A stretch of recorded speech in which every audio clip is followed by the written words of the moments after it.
रामेछाप नगरपालिका वडा नम्बर 8 मा पर्ने श्री केवलेश्वर महादेव मन्दिर हामी आइपुगेका छौं।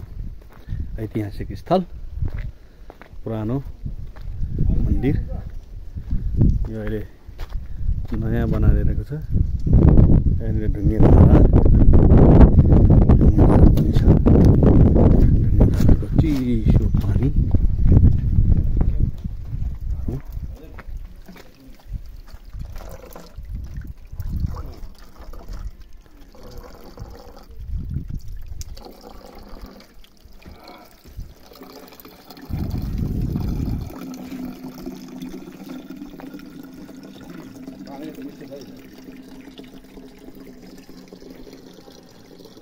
केवलेश्वर महादेव हैन त सर यो ऐतिहासिक मन्दिर।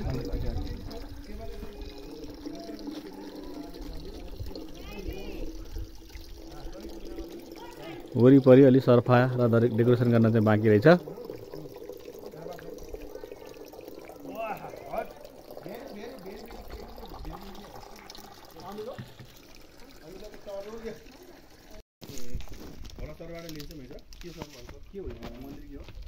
यो मन्दिर पुरा ऐतिहासिक पुरातात्विक मन्दिर हो। हजुर, यो मन्दिरमा चाहिँ विशेष गरी 2-3 वटा किंवदन्तीहरू छन्।